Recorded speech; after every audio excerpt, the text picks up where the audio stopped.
We will first begin by going through the information gathered from intake interviews. My client is seeking therapy for anxiety and problems getting along with others. He's a 20-year-old white male who is gay. We went through his family dynamic. He is from a very traditional nuclear family and is the older brother to 2 younger sisters. His parents both attended college and are very successful, and they are Catholic. He came out to his family at 15 years old, and while they expressed love and appreciation for his honesty, his parents referred to it as a phase and implied that it would pass. His sisters, on the other hand, gave him unconditional, genuine support. We went through his school and life experiences. He was involved in school organizations and played sports, but his relationships were purely circumstantial. He didn't develop deep bonds with his classmates or teammates like they did. He had a very small circle of 2 to 3 real friends who he actively enjoyed getting along with. Others he could not seem to connect with, and therefore these problems have resonated in his life up until now. The Gonsieric mental health issues of gay and lesbian adolescents supports this claim, as socializing with either gender may be emotionally difficult for young adolescents. His concerns are that he does not want to live a life without deep human connection. He wants to identify why he has a problem connecting and work through those internalized issues. And he is also seeking guidance on how to navigate his anxiety. His symptom presentation does prove that he does have anxious tendencies and that he can be a bit standoffish as he's learning to get to know someone.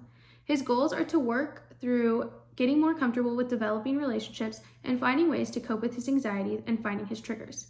He'll be in therapy for at least 10 weeks and will have 1 hour-long session per week. Our racial and cultural differences may come into play in various scenarios in the therapeutical setting. As a gay male, he faces stigmas, stereotypes, and certain experiences that I will never understand or experience as a heterosexual female. Additionally, I was not raised Catholic, and our family dynamics look a lot different. These differences will require me as a clinician to work harder to understand his emotions and how they create lasting impacts. I will need to do more research and become more knowledgeable to offer quality care. This, however, will allow me to work on my awareness and cultural competence. For him as the patient, he may struggle with trust and feeling understood because we are not culturally the same and have not experienced the same things. For us, it'll be important to learn each other's communicative styles and read each other's nonverbal and verbal cues so that we do not become misguided and lead the conversation in a negative direction. Learning how to guide the conversation will be especially helpful for the two of us to connect in therapy. Issues of concern based on his identities that I can anticipate include the intersectionality of him being a white male but also part of a minority group. This may be difficult to navigate, but I will try to have him think about how they are each a part of him. His racial identity would typically offer him a life where he doesn't have to think much of his identity, but being gay does the opposite, and I wonder how that makes him feel on a deeper level. Additionally, I think that I would ask many questions to understand whether or not his Catholic upbringing affected his sense of self and developing his identity. I want to know if that affects his religious beliefs now and if that is something he still takes part of. Additionally, being an older brother to 2 younger sisters typically has some expectation of being the macho man that protects your sisters from boys, and I wonder what his relationships look like because he is not the typical macho man. The therapeutic encounter and approach I will focus on include a cross between cognitive behavioral therapy and positive psychology in order to focus on reassessing the outlooks on life and relationships that he has in order to foster more of a positive growth. As far as the approach, I will focus on positive thinking and work to shift negative internalized fears and emotions, specifically on the note of anxiety, learning how to reshape those anxious thoughts into something positive and something you can work through is really important. I will focus on active listening without placing my own thoughts and biases and not leaning on my own understanding of his experiences. And with a purposeful approach, we will be able to grow and build good rapport in our clinical setting.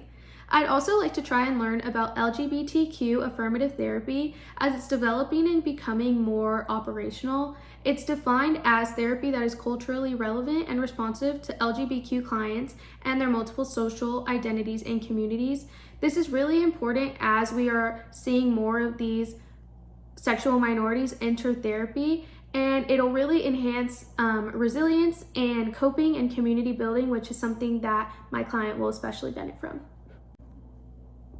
And lastly, to measure success, I would like to use the OASIS, Overall Anxiety Severity and Impairment Scale, to measure how his severity is at the start of each week and then take the data and look at it from week 1 to week 10 and assess if his anxiety has gone down any.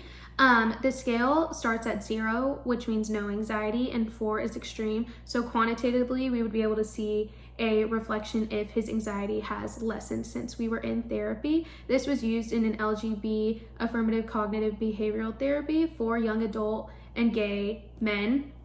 So I think that this would be interesting to utilize. For his problem getting along with others, I would like to assess the descriptions of his closest relationships at the start and finish of our sessions together and see how they've changed over time if they have.